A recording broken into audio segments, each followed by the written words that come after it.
Okay, it's a pleasure to be back. This is the second out of the 4 weeks. And like you mentioned last week, we dealt with the topic somewhat satisfactorily on the topic of self-worth. And this week, you guys asked for a more challenging topic, the topic of overcoming anger, if I recall correctly the title. Overcoming anger. First thing, I'll tell you that everything I'm saying today, there's no new insights. It's stuff that we really all know, but sometimes require for us to remind ourselves of. B, just because I am delivering this lecture doesn't mean by any means that I have overcome my anger and my anger issues. So I'm going to bring sources and ideas that our chachamim, our sages, tell us.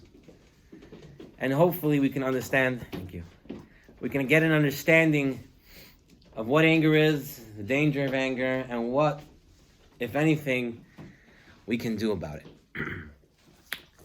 Last week we read in the Torah, we were reading every week in the shul, a parasha, and we read about the 10 plagues that happened in Mitzrayim, that happened in Egypt. The second plague that we all know, the second plague was the plague of frogs, right? One day Paro woke in his bed and there were frogs on his head, frogs on his bed, frogs everywhere. Here, there, right? The Midrash tells us a very interesting idea. The Midrash tells us that, you know how the Makkah of Tzefardea happened, how the plague of frogs actually happened? There was one huge frog that came out of the water, came out of the Nile, came onto Mitzrayim, onto the ground, onto the land of Egypt. Huge frog. The Egyptians were frightened by this huge frog, so they decided what they're going to do, come and hit it. And what happens when they hit it? More frogs came out. And they continued to hit it until the end of the plague. For every human that lived in Egypt, there were four huge piles of frogs per human in Egypt.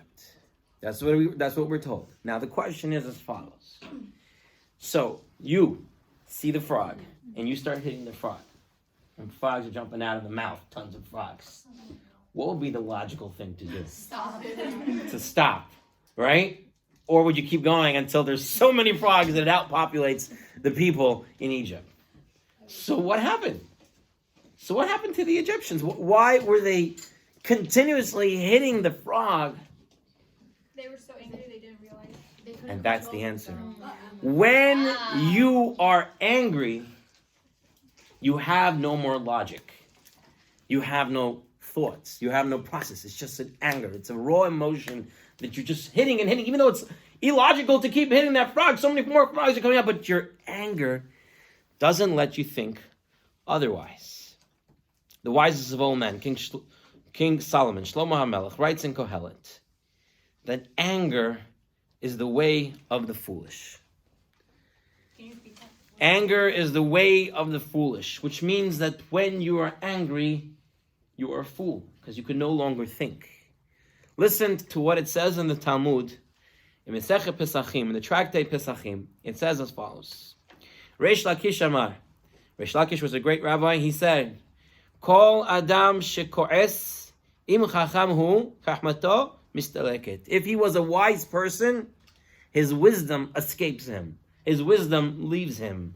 Im navihu, if he was a prophet, nivu'ato mistaleket mimenu, then his prophecy will leave from him. Can you repeat the first Hebrew verse?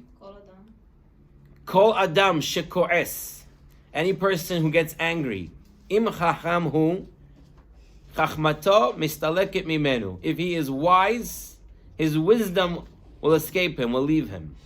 Im navihu, if he was a prophet, nevu'ato mistaleket mimenu. His prophecy will leave from him. Meaning that once you get angry, you are no longer in control of your ability to think, ability to reason, and to use logic.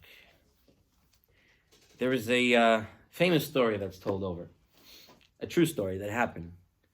There was a rich man who hired a wagon driver to take him from one city to the next on a business trip. And he hires a wagon driver who seemed to be respectable, and people had good reputation about him. You know, he had a 5-star on his Uber app.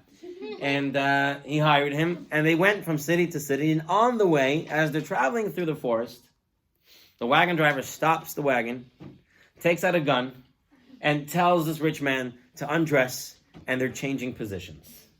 And so the wagon driver dresses in the rich man's clothing and sits at the back of the wagon with his gun, points it at the rich man who's now dressed in the wagon's driver's clothing, and forces him to drive into the next city. Now this rich man, dressed in the wagon driver's clothing, decides he's going to drive right into the middle of town, right in front of the police station. Oh my God. So he gets the wagon right to the police station and starts screaming that the man in the back is an imposter. He took my clothing. He forced me to take it off by gunpoint. And the man in the back, who's actually the imposter, who's the wagon driver dressed as a rich man, says, "No, I had this gun for protection," and he's making up a story. And the police are baffled, unsure what to do. They take it to the local judge, and the judge says this case is very complicated. This is all a true story. And he says that in this city, there lives a great rabbi. If I remember correctly, the name of the rabbi was Noda Yehuda. And he tells the author of the Noda Yehuda, the Sefer Noda Yehuda, and he tells the policemen, these two individuals are Jews, and the case is very complicated. I would suggest you take it to the rabbi. Whatever the rabbi says, that's what we're going to do. And so the policemen escort these two men to the rabbi, to his study, to his shul, where he davens, prays, and learns. And they bring them to the rabbi, and the rabbi says, "Listen, I hear the story, I hear the case, but right now, unfortunately, I can't deal with it. Right now, I have morning prayers.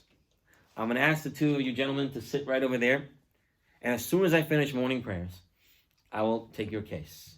Sounds reasonable. Rabbi needs to pray. They give him to pray.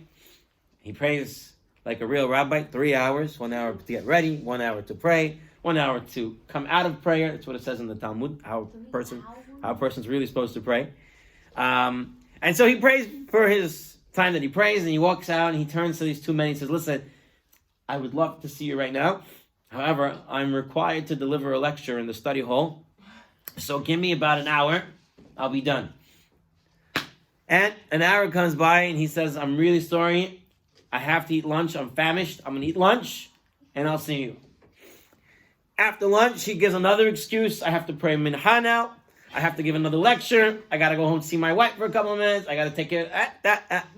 And a whole day passes by. And you can just imagine those two people waiting on that bench. Agitated, upset, angry. And finally, towards late evening, the rabbi walks back in, and he says, "Now I'm ready to judge this case. Really? And I will see you one by one. I would like to start with the wagon driver." And guess who stood up? The real wagon driver who was pretended to be in the rich man's clothing. Why? Why? Why did he forget? Someone said it. Because he was angry. He lost his ability to reason, to think, and to pretend. He got up because he was the wagon driver. Anger makes us lose our ability to reason, to think, to understand. Any thinking person, when we're not angry, will quickly realize how much we really stand to lose if we let ourselves get angry. We all know we lose self-control when we get angry. It affects our health. It affects our friends. People don't like to be around angry people. It's just a matter of fact. It affects his spiritual level. It affects his social standing. In short, it really affects everything. Anger is an emotion that we're born with. Children, little kids, you see, they get angry. My little daughter, she's almost 2. She sees a plate of avocado on the table. She wants avocado.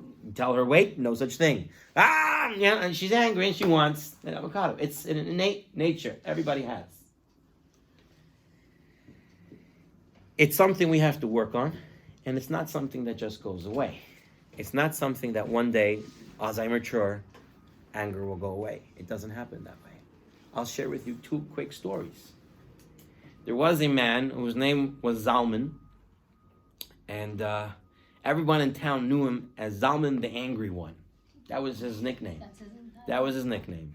Zalman the Angry One.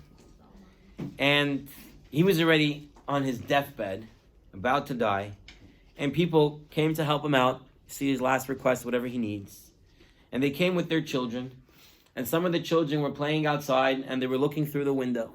And this man on his deathbed, literally minutes away before his death, sees the children at his window and starts to scream and yell and clapping his hand and screaming, get these kids away, and seconds later dies. Anger, if you don't work on it, it'll stay in a person forever. He'll go out of this world being angry. There's a famous story I think that everybody knows about the 2 sisters. There were 2 sisters, and some point in their young life they got into a fight, and they were never able to really forgive each other. And one of the sisters, she was already now in her 90s. This is almost 70 years since they fought. She was on her deathbed, and she asks that they call her younger sister to come see her. And when the younger sister hears that her older sister is dying, perhaps this is time to make amends.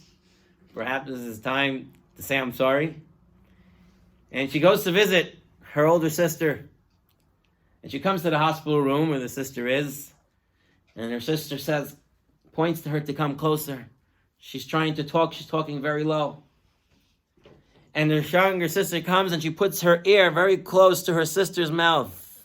And what does the other sister do? Bites her ear. However you want the story to go. Not worked upon, anger will continue to fester and grow. It doesn't leave from older people just because they get older. So what do we take out of all this? I think what we take out of this is that it's really something that we have to work on. Because if you look, as a logical person, looking at these stories, all these stories that you mentioned, I said, it doesn't make sense why people will keep a grudge, especially so right on their deathbed. I mean, it's time to forgive, time to move on. And so it's something that we really, really need to work on. First thing we have to know, anger, like I mentioned earlier, is a natural response. It's a raw emotion. It usually happens when something is going against our values, our beliefs, what we feel is important. So that's another thing. If you ever want to know your values, you can see what gets you angry and you know what you value or not. Okay? But is that like jealousy?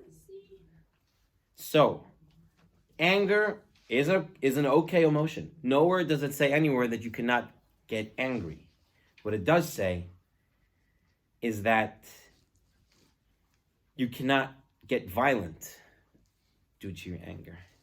You should not stay angry. Don't rage. Rage. Don't rage. Don't be hurtful. Don't get violent. To be angry is okay. It's better. The Pirkei Avot tells us that there are 4 types of people. Someone who gets angry quick, but he calms down quick. Someone who gets angry quick and stays angry long. Someone who takes a long time to get angry, but when he's angry, he stays in anger forever. Or someone who takes a long time to get him angry, but then when he's angry, he's able to lose that anger. And that is the best. That's the Hasid. That's the best person who takes a long time to get angry, but then when he gets angry, he's able to get appeased quickly. So nowhere in Pirkei Avot that says that somebody who doesn't get angry and he never, there's no such thing. It's a human experience to get angry. But how much anger, how long you fester the anger, and how you react to that anger is what we have to work on. I have a question. So what if somebody just keeps pushing your buttons so much and they get you, what they're doing is wrong, and they get you, how do you respond? Very good, very good. I believe towards the end, I will address that. There's going to be one of the one of the tips that I'm going to try to give for all of us to use will deal with that. I hope so. All right? So just hang on to that. That's a good point. So we must remain in control of ourselves. In fact, the Pirkei Avot tells us, it says as follows, Ezehu Gibor, who is the strong one? In Judaism, who is the strong one? The one who bench presses 1,000 pounds? Or is it, listen to this one, Hakovesh et Yitzro, who overpowers his inclinations. He overpowers his emotional responses. Someone who's able to control himself. As it says in Mishlei, in the book of Proverbs, written again by Shlomo Amel, King Solomon. Tov erech apayim migibor. Better one who is slow to anger than the mighty one. To be able to be slow to anger is more powerful in Judaism than someone who's strong and who's muscular and whatnot. Better one who is slow to anger than one with might. One who rules his spirit than the captor of a city. Someone who can control his emotions is stronger than a person who conquers a country, a city, or whatever. In fact, being erech apayim, slow to anger, not allowing yourself to get quickly angered, erech apayim is actually one of the 13 midot, one of the 13 character traits of God. We have 13 character traits that talk about what God does and how he behaves with the people. It's called Yugimel Midot. And in there, one of them is Erech Apayim, that God is slow to anger. Because imagine if someone sinned and God immediately punished that person, how many bolts of lightning would strike people immediately? But rather, thank you. But rather, not only is God slow to anger, God is also continues to give the sinner the power to continue to breathe, exist, perhaps continue to sin. And our mitzvah, one of the mitzvot we have in the Torah, is halachta b'drachav, is to follow in God's ways. That means we need to emulate Hashem. And as such, it's something that we have to work on, is to able to be slow to anger, and not only be slow to anger, but as well as continue to provide benefits to the one who's angering you. To the one who is angering you. This very much applies, especially in a marriage, because a husband and a wife will get on each other's nerves from time to time. It's only natural. But if he gets angry and decides, I'm no longer doing my responsibilities in the house and my responsibilities in the marriage, or she decides that, the whole house will stop functioning. And as such, we must be and emulate God. Although someone is angering us, we'll continue to provide benefits to them, and we try to be slow to anger, and then work our issues through. And perhaps, so what we're saying now, slow to anger is a very important trait. To train ourselves not to get angry quickly. In fact, we are told, one who delays getting angry will never ever be sorry. Anger is normal. To get angry is normal. But if one could delay getting angry, he will never be sorry. There is a story that I remember hearing a long time ago. I tried to find the source for the story while I was preparing for this lecture. I have not found the source for it, but the story remains one that I remember, so I will share it with you to the best I can. That there was once a man who was not well liked in his community and not well liked by his wife, and so he decided to become a sailor, to go away from the house for a couple of years, and he went on a boat, and unfortunately, sailors were gone from house for quite a while. Marriage is over then, no? Not in those days. And especially not in Judaism, unless you have proof that the husband is dead, the marriage is still in existence. He goes on this boat, and this boat gets lost at sea. And he gets separated from all the other people. And he's alone, deserted on some island. Doesn't even know how long he's there. But while he's there, he has time to think. And he decides, you know what?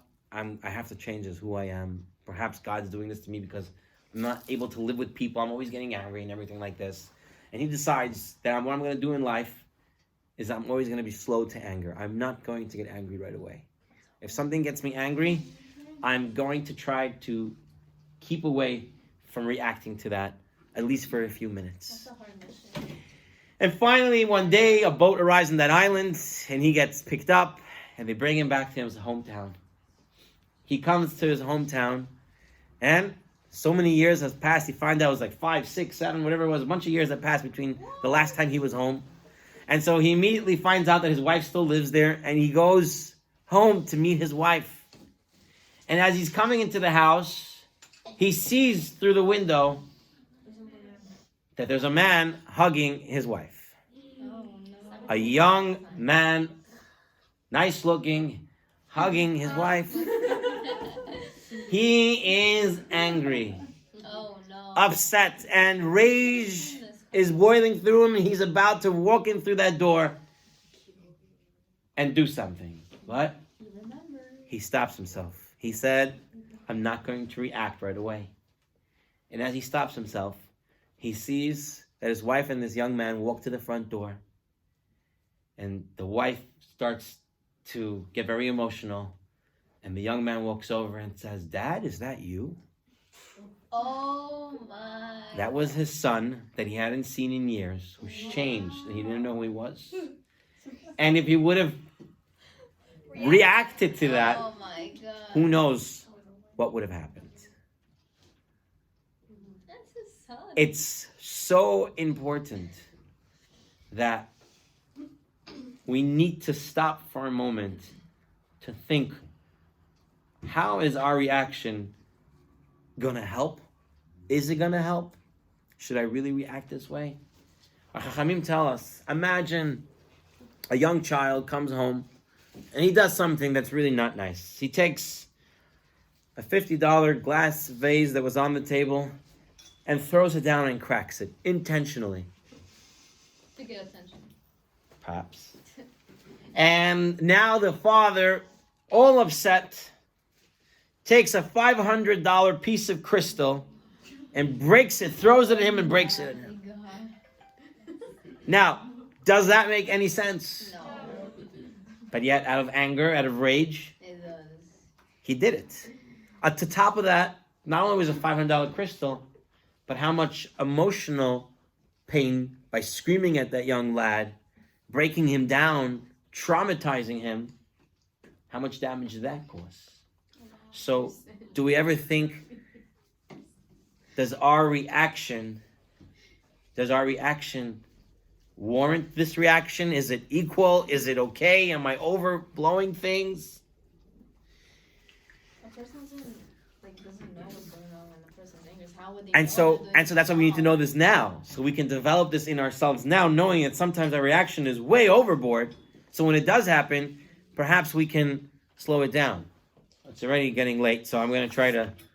So what do you do if you did something and then you feel guilty?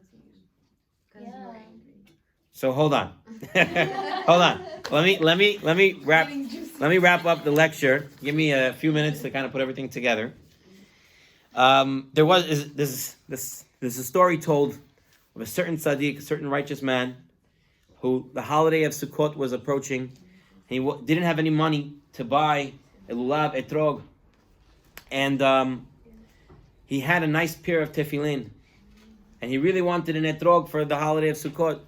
So he decided that he was going to sell his tefillin, because right now over Sukkot we don't wear tefillin. And he's going for 8 days he don't wear it, and then he'll have an etrog, and then he'll figure out his tefillin problem after the holiday. And so he sells it. He buys the etrog. He comes home. He's so happy. He's so excited. His wife sees him and says, "What are you so happy about? We don't have any money. We don't have no food for Yom Tov. We don't have any food for anything. And what are you so happy about?" And he says, "I bought a beautiful etrog." And he shows his wife the etrog. The wife takes the etrog. She says, "Where'd you get the money for this etrog?" He says, "I sold my tefillin." "How much money you got?" He says, "A big amount." "And where's the rest?" "I spend it all on this." She takes the etrog from his hands, throws it on the ground, and breaks it. It's no longer usable for the holiday. What does the tzaddik say? Listen to what he says. He says, "My tefillin I don't have any more. My etrog, I don't have any more either. I lost the possibility to do those mitzvot. The only thing I can do now is get angry and get a lot of averot, a lot of sins. And that I don't want. So I'm not going to react to that. Thinking about what are you doing? Is it really worth it? Net worth at the end. Is it really worth it? Another important idea. The Gemara says a person who gets angry is like a person who serves idols. It's as if you don't believe in God. A person who gets angry is someone who doesn't believe in God. How could that be? It's like someone who worships idols. How can that be? Very easily explained. And this is something else, another tip of how for us to deal with anger. We know that God controls this world. Every single little bit of what happens because God willed it to be so. And so if something happened that angered you, where is it really coming from? From Hashem. And if it really comes from Hashem, It's a test. there's a test, but why are we getting angry? And if you're getting angry, it is an emotion. You're right. And it's okay. But how do you react to that? It's okay to get angry, but then how do you react about it? Do you say, I understand where this is coming from, I'll try to keep calm? Because you don't, it's as if you're saying, I don't believe in God and in his divine guidance of this world. Now, the person who got you angry, and if they really did bad things, they will get punished. God has their own.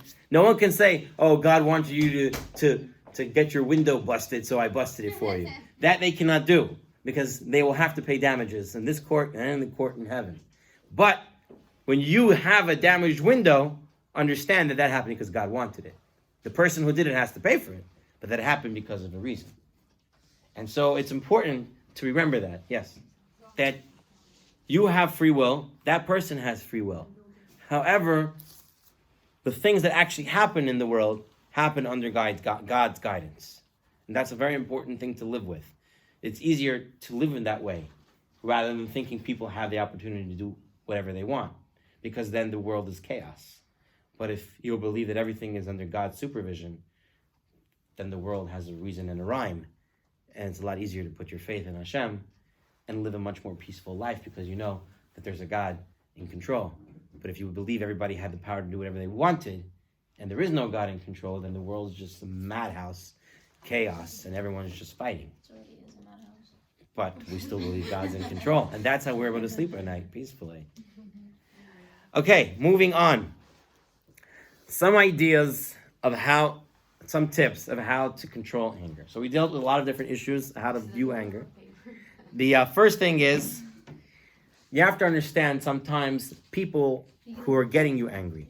What do I mean you have to understand people getting you angry? So I work as a nurse. I used to work on the floor as a staff nurse for 5 years. And I would have family of patients who would scream, yell, complain, make a scene. Patients themselves. And when you talk to other people, they say, I know this guy who's always calm and everything. Why do you think these people are reacting that way? Wait, what are you They're scared. Exactly. A lot of people act in weird manners when they're scared, when they're going through a stressor, when they're going through something.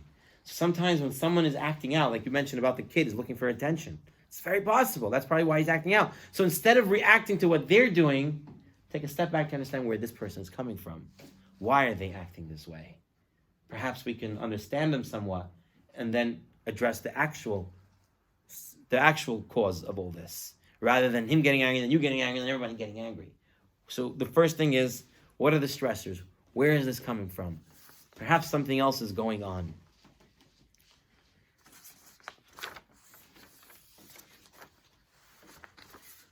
Sometimes people get you angry because they're doing things that you don't like, but not necessarily they're doing it because they're trying to get you angry.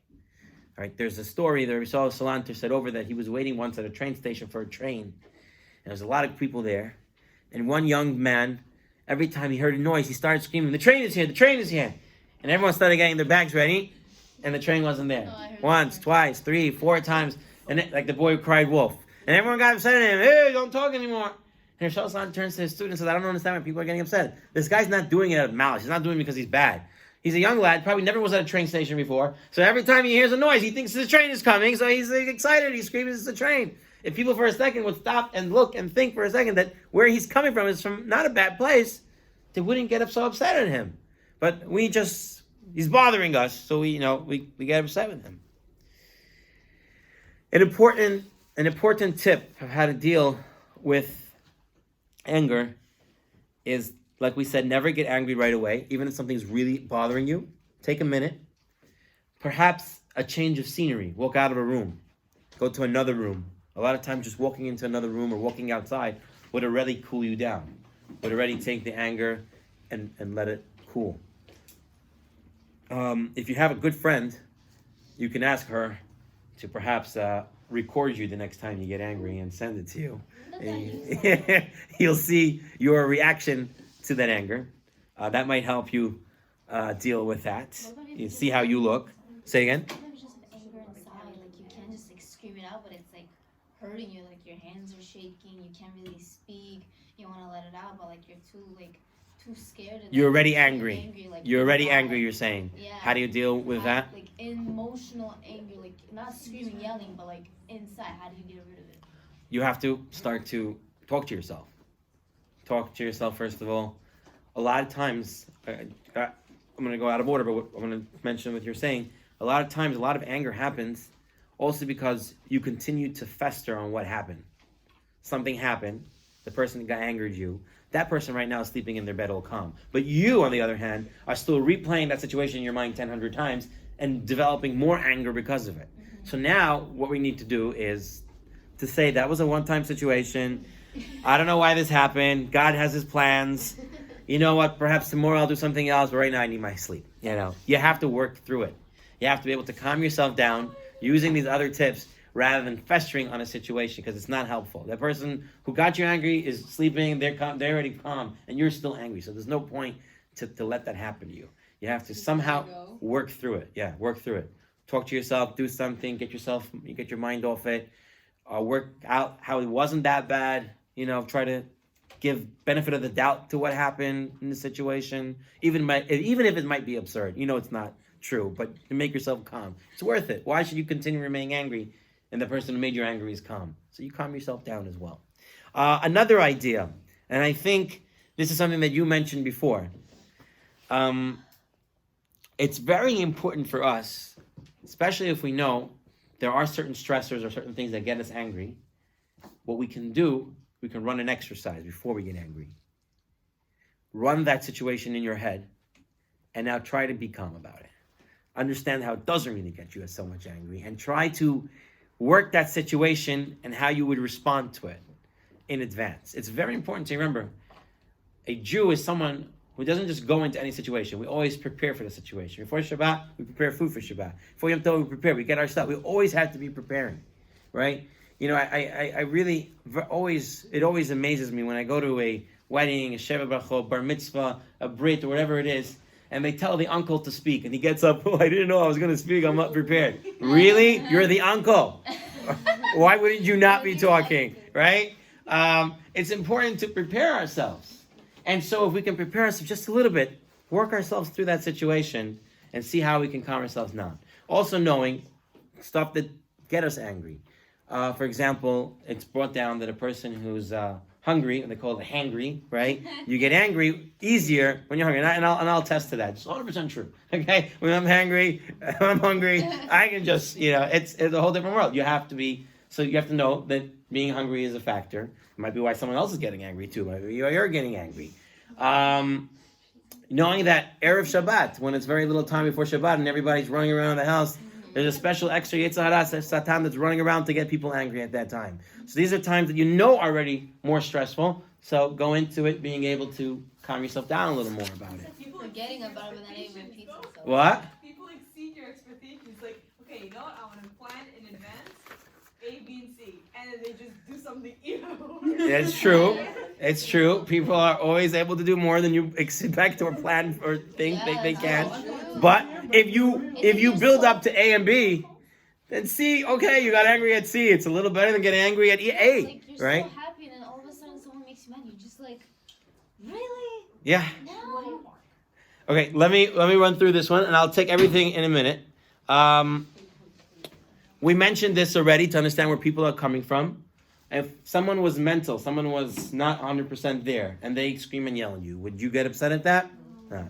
So also maybe you can think everybody who's upset at you is getting angry and might have mental issues. Otherwise, they wouldn't get angry at you, right? Because you're perfect. So you can use that as well as an idea of how to keep yourself calm. It's also important to know that, and this is already a much higher level, is that someone would not rebuke you or tell you something that you didn't like unless God wanted you to hear that. It's something that we said about already before. Mm-hmm. And so sometimes, instead of getting angry that person said this to you, to say, maybe Hashem wanted me to hear this for some reason. Maybe there's something in me that I have to work on. That's already an advanced level, okay? It's not easy, because when someone's angry on you, the first thing you want to do is block them out. What is he talking about? This guy's crazy. I don't want to hear anything he's saying. But to stop for a second and say, maybe God wanted me to hear this for some reason. Maybe there's something to it. And I tell you, it's advanced because myself, up until a few years ago, I didn't think that way. One time something actually happened here at Orot when I was downstairs. Something happened, and someone told me something, and I first got really upset. But then, all of a sudden, I matured right in that moment, and it hit me that perhaps what he's saying is something that God wanted me to hear. And I took that, and I've taken it with me, that lesson that I learned there. And I think it was very beneficial. So it's something that to do. One story to inspire. We'll close the video and then we'll take questions. One story to inspire. This is a very interesting story. Gemara Masechet Nedarim tells us there was a certain man from Babylon, a Jewish man, who married a woman. He went up to Eretz Yisrael and he married a woman from the land of Israel. They both spoke Aramaic. The language of the vernacular at that time was Aramaic. However, he's from Babylon, she's from Israel, so the dialect was slightly off. They get married, and the first night after their Sheva Barachot, he tells her, he says, cook me some lentils, some beans I want for dinner. In her language, when he said some, it meant two. And she's trying to be a good wife. He said two. She made 2 beans and put it on the plate for him. He came home, he sees the 2 beans. He goes very angry. He says, where am I supposed to eat 2 beans? She said, but that's what you said. Wait, how did they get married if they have 2 different languages? 2 different dialects. Same language, different dialects. Little words a little off. And people, by the way, people have told me that when the husband and wife don't speak the same language, it's the best marriage. It's no fights. I've heard this one.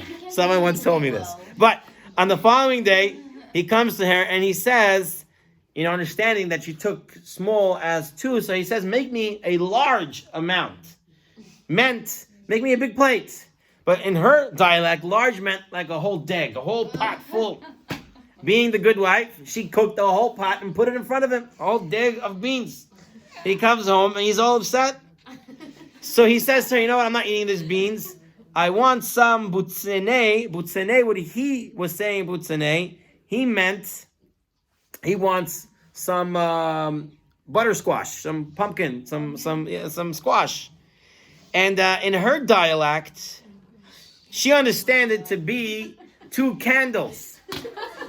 But not only did she understand 2 candles, the whole phrase that he said, she understood it to mean, take these 2 candles, go to the biggest rabbi in the city, and hit him over the head with these 2 candles. So she goes into the Beit Midrash where the rabbi is giving a lecture, and in front of all his students, she walks over with these 2 huge candles. True story. It's in the Gemara. And she takes these 2 huge candles and hits it over the rabbi's head. Now imagine what that rabbi does at that moment. He just sits tries to there. understand her. Yeah, He calm down. says that she has not So he says to her, what happened? Why are you doing this? He has a right to question why I just got hit on the head with 2 candles. My husband told me to. And she says, this is what my husband said. Well, obviously, that's a different story. That's a different part of the story. Very good. But she says to him, says to the rabbi, my husband said that that's what I should do. And he says, well, if you are fulfilling what your husband said to do, I bless you with 2 sons who will light up the whole world with Torah. Wow. And it happened. Now, when I heard this story, there's a lot of stories, a lot of lessons you can take in this story about marriage, about a good wife, about a husband that needs to understand how to talk, a lot of things. But I think from the rabbi's side of the story, we see it's a story to inspire us. He could have gotten angry at that moment, and he had a right. Not only that, rabbis' words are like fire. If they say something, it happens. And even if they didn't mean it, but they say something bad or something negative to someone, it can happen. Knowing that, he controlled himself. Not only did he not get angry, he blessed him. He blessed her. He wanted to know why she did it. She said why she did it, and he blessed her that she should have a happy life, and she should have 2 sons who light up the whole world with Torah. So I think. So maybe there was a reason. Who her sons were? I don't think So so. maybe it's a reason that they didn't have good communication. So then Possible to get that blessing. We don't know, but that is the concept that I wanted to get through. I'm going to put this on. I'm going to shut this off, and then I'll take questions.